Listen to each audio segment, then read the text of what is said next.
Hello मेरे प्यारे दोस्तों, आप सभी को मेरे यूट्यूब चैनल कहानी का खजाना में स्वागत करती हूँ। आई होप आप सभी लोग खुश होंगे, स्वस्थ होंगे। चलिए दोस्तों, आज आप सबको मैं एक नई कहानी सुनाती हूँ। दोस्तों, मेरा नाम महेश है और मैं यूपी में रहता हूँ। मेरे पापा के खास दोस्त बीरेन चाचा के बेटे की शादी होने वाली थी।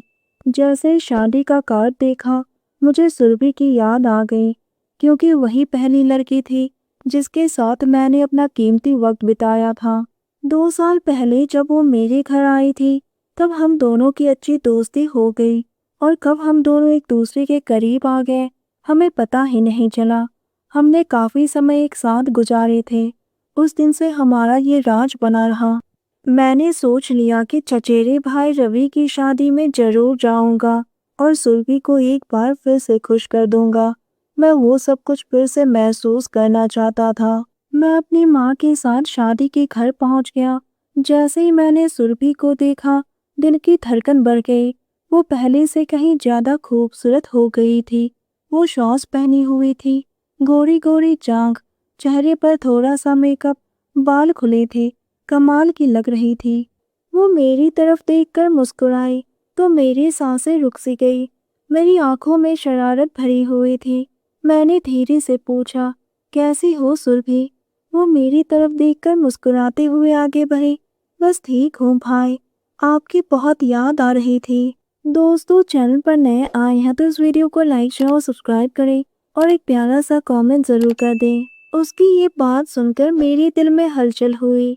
मैंने भी हंसते हुए जवाब दिया, तो आज शाम को मिलते हैं। वो मुस्कुराकर वहां से चली गई। घर में शादी की तैयारी चल रही थी। मैं उसे दूर से देख रहा था।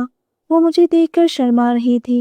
मैं मन ही मन सोच रहा था कि कब उसके साथ अकेले में समय बिता पाऊंगा। दूसरे दिन शादी थी। मैं सुरभि के साथ ही बारात में गया।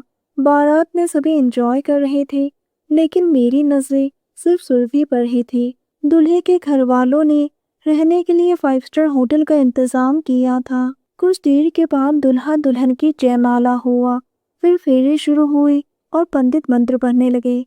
सुरभि भी उन दोनों के पास ही बैठी थी। मैंने उसकी तरफ देखा और आंखों से इशारा किया। वो धीरे से उठकर मेरे पास आई। मैंने कहा, तुम अपने भाई की शादी में ही बिजी रहोगे या थोड़ा वक्त मेरे साथ भी गुजारोगी?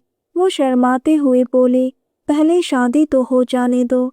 मैंने उसका हाथ पकड़ा और हल्के से खींचा। शादी करवाने का काम पंडित का होता है, तो हम दोनों का यहाँ पर क्या काम? चलो कमरे में चलते हैं। पहले तो वो थोड़ा हिचकिचा रही थी, फिर बाद में मान गई। मैं अच्छी तरह से जानता था कि उसके अंदर भी वही हलचल हो रही थी जो मेरे अंदर हो रही है। हम दोनों एक दूसरे का हाथ पकड़कर कमरे में आ गए।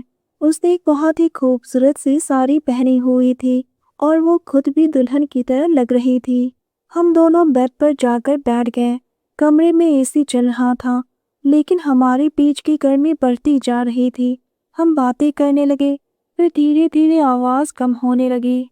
मैंने अपना हाथ उसके पीठ पर रखा और अपनी उंगलियों से धीरे धीरे उसके ब्लाउज की डोरी को घुमाने लगा। उसकी सांसें तेज हो गई।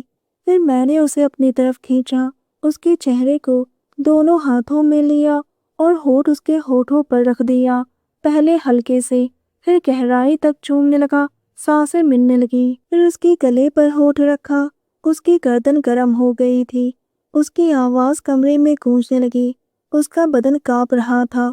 उसके बाद मैंने धीरे से उसके कान के नीचे छुआ तो वो पूरी तरह से बेकाबू हो गई। फिर धीरे धीरे उसके सारे किनारे होते गए। कमरे की रोशनी में उसका बदन चमकने लगा। उसने खुद ही मेरी दोनों हाथों को अपनी धड़कनों पर रख दिया। सुरभि पर चाहत के बादल मंडराने लगे थे।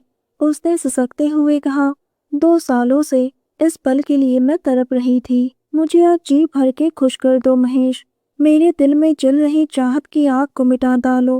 फिर क्या था, मैंने उसे कस के अपनी बाहों में भर लिया और उसके साथ खुशी के पल बिताने लगा। वो अंगड़ाइयाँ ले रही थी। हर पल हमारी चाहत और गहरी होती गई। उसकी नाखून मेरे कंधों पर चुभ रही थी। उसने अपनी आंखें बंद कर ली और वो उस खूबसूरत पल का आनंद उठाने लगी। 2 सालों के बाद मुझे भी बहुत सुकून मिल रहा था। कुछ देर के बाद हम दोनों शांत हो गए, सांसें तेज और एक दूसरे की बाहों में लिपटे हुए।